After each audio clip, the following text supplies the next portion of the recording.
السلام علیکم ورحمۃ اللہ وبرکاتہ۔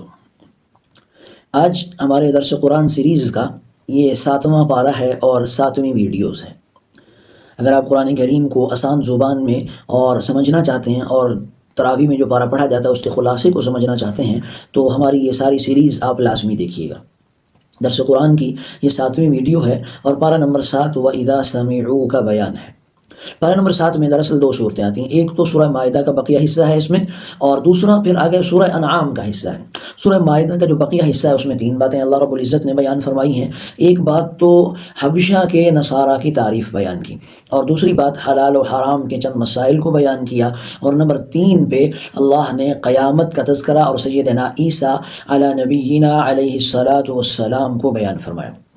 حبشہ کے نصارہ یعنی جو حبش کے علاقے کے رہنے والے نصرانی تھے، قرآن پاک میں ان کی تاثیر یہ بیان کی گئی ہے کہ ملک حبشہ کے بعض عیسائی راہبین کے سامنے جب قرآن کریم کی تلاوت کی جاتی تھی تو اسے سن کر ان کی آنکھوں سے آنسو بہنا شروع ہو جاتے اور وہ ایمان قبول کر لیتے، یعنی ترى اعینہم تفیض من الدمع مما عرفوا من الحق۔ نرم دل لوگ تھے، سمجھنے والے لوگ تھے، اہل کتاب تھے، فہم کے اعتبار سے بات کو جلد سمجھ لیتے تھے اور قرآن کے معجز ہونے کے قائل تھے۔ جب یہ اعجاز نظر آتا، تلاوت کی جاتی تو قرآن کو سن کر وہ آنکھوں سے آنسو بہہ جاتے۔ قرآن کی تاثیر ایسی ہے، اگر آپ توجہ کے ساتھ، انہماک کے ساتھ، شوق کے ساتھ، جذبے اور ولولے اور لگن کے ساتھ قرآن کو سنیں تو آج بھی یہی تاثیر ہے قرآن کی کہ یہ دلوں کو الٹ پلٹ دیتا ہے، قلب کی تاثیر بدل جاتی ہے، جہاں بدل جاتے ہیں سوچیں بدل جاتی ہیں۔ تو نصارہ کی یہ تعریف فرمائی، اور اس کے ساتھ ساتھ اللہ نے فرمایا حلال و حرام کے چند مسائل کو۔ ایک تو یہ اصول بتا دیا کہ الحلال بین والحرام بین، فرما دیا حلال چیزیں بھی اللہ نے بیان کر دیں، حرام بھی بیان کر دیں۔ اب تم خود سے کسی چیز کو نہ حلال قرار دے سکتے ہو نہ حرام قرار دے سکتے ہو کہ یہ حلال ہے یا یہ حرام ہے۔ اور ساتھ قسم کا بیان کیا کہ لغو قسم وہ ہوتی ہے جس پر کوئی مواخذہ نہ ہو، البتہ یمین غموس، گزری ہوئی کسی بات پر جھوٹی قسم کھانا، مثلا گزشتہ کل پر، پرسوں پر جان بوجھ کر جھوٹی قسم کھانا، اس کو یمین غموس کہا جاتا ہے۔ یمین غموس پر کفارہ ہے، کسی نے جھوٹی قسم کھا لی گزرے زمانے پر تو 10 مسکینوں کو 2 وقت کا کھانا کھلائے گا، یا انہیں پہننے کے لیے کپڑے دے گا، یا ایک غلام آزاد کرے گا۔ اگر ان تینوں صورتوں میں نہ تو یعنی وہ کھانا کھلا سکا 10 مسکینوں کو 2 وقت کا، نہ اس نے کپڑے پہنائے، اور نہ وہ غلام آزاد کر سکا، تو ایسی صورت میں 3 دن اس کو لگاتار روزے رکھنے ہوں گے مسلسل۔ اس کے ساتھ فرمایا شراب، جوا، بت اور پانسا یہ حرام ہے۔ حالت احرام میں آگے بتا دیا حلال و حرام کے مسائل میں، حالت احرام میں محرم جو احرام باندھنے والا ہے تری کا شکار کر سکتا ہے، خشکی کا نہیں، یعنی سمندر کا تو شکار کر سکتا ہے، جنگلوں، میدان اور بیاباں کا شکار نہیں کر سکتا۔ اسی طرح وصیت کو بیان فرما دیا کہ جب موت کی کیفیت محسوس کرو، اندازہ ہو کہ اب موت آنے والی ہے، تو ناقابل وصیت چیزوں میں وصیت اور 2 معتبر گواہ بنا لو۔ وہ چیزیں جو وصیت میں نہیں آتی، ناقابل وصیت چیزیں ہیں، تو ان میں وصیت بھی کر لو اور 2 معتبر گواہ، اچھے سمجھدار سنجیدہ گواہ بنا لو۔ اور اس کے ساتھ 4 قسم کے جانور جو مشرکین نے حرام کر رکھے تھے، بحیرہ، صائبہ، وسیلہ اور حام، یہ 4 جانور تھے، بحیرہ، صائبہ، وسیلہ اور حام، ان 4 کا بیان کیا۔ بحیرہ اس اونٹنی کو کہا جاتا تھا جس کے کان کو چیر کر بتوں کے نام پر آزاد چھوڑ دیا جاتا تھا اور اس سے کوئی کام وام نہیں لیا جاتا تھا، کوئی بوجھ نہیں اٹھوایا جاتا تھا۔ صائبہ وہ جانور ہوتا تھا جو کسی منت یا نظر کے طور پر معبودان باطلہ کے نام پر چھوڑ دیا جاتا اور اس پر ملکیت کا دعویٰ نہیں کیا جاتا تھا۔ وسیلہ وہ بکری ہوتی تھی جو مسلسل ایک مستقل اور مخصوص انداز میں بچے جنتی، تو ان بتوں پر خاص طور پر خاص نام، بتوں کے نام کے طور پر انہیں خاص کر دیا جاتا تھا اور انہیں ذبح نہیں کیا جاتا تھا۔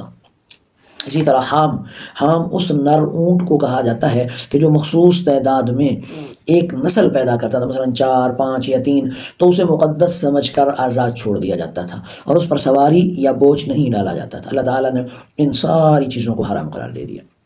اور اسی طرح پھر قیامت اور عیسیٰ علیہ السلام کا ذکر کیا۔ قیامت میں جب اللہ تعالیٰ تمام رسولوں کو اپنی بارگاہ میں جمع کرے گا تو عیسیٰ علیہ السلام بھی اللہ کے رسول اور پیغمبر ہیں تو انہیں بھی جمع کرے گا، اور اللہ تعالیٰ تمام پیغمبروں سے پوچھے گا کیا تم نے ہمارا پیغام پہنچا دیا جو ہم نے دعائے تھے؟ تو اسی سوال و جواب کے تناظر میں عیسیٰ علیہ السلام پر اللہ اپنے انعامات اور احسانات کو گوائیں گے گنوائیں گے کہ میں نے یہ احسان کیا، یہ انعام کیا۔ تو ان احسانات میں مائدہ والا قصہ یعنی دسترخوان والا قصہ بھی ہے کہ حواریوں نے سیدنا عیسیٰ علیہ السلام سے کہا کہ اللہ سے کہو کہ ہم پر ایسا دسترخوان اتارے جس میں کھانے پینے کے انواع و اقسام کی آسمانی نعمتیں ہوں۔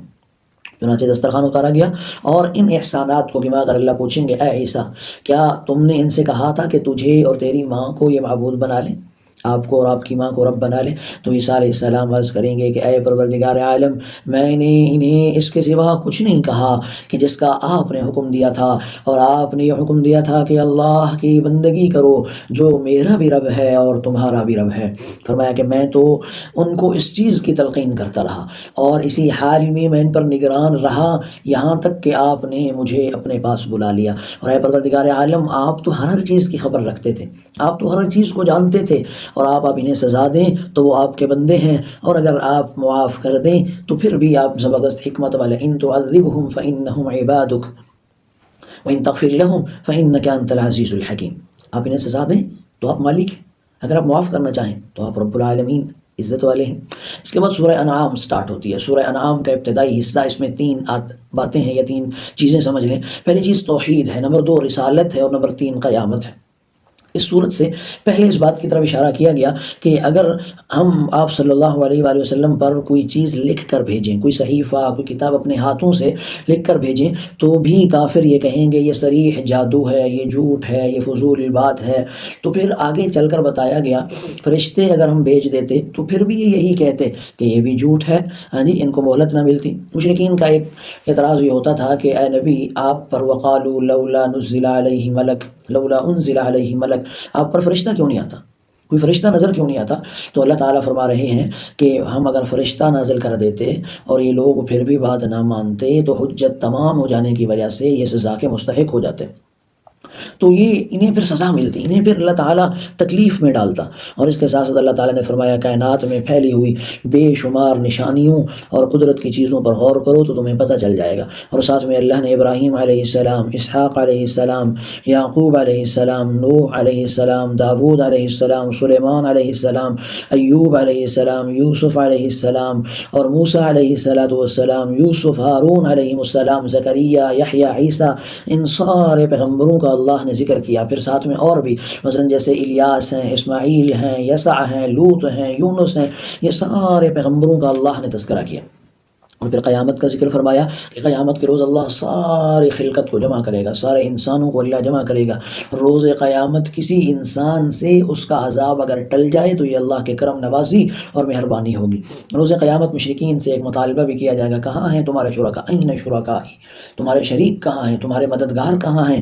اور اس روز وہ جہنمی تمنا کریں گے کاش کہ انہیں دنیا میں لوٹا دیا جاتا تاکہ وہ اللہ کی آیات کو نہ جھٹلاتے اور ایمان والے بن جاتے۔ لیکن آپ کو پتہ ہے کہ قیامت میں ایک انسان جتنا بھی فدیہ دے کر دنیا میں آنے کی کوشش کرے گا، اس کی کوئی بھی بات، اس کی کوئی بھی چیز کو قبول نہیں کیا جائے گا، ہر بات اس کی رد کر دی جائے گی۔ دعا کریں کہ اللہ ہم سب کو عمل کی توفیق عطا فرما دے۔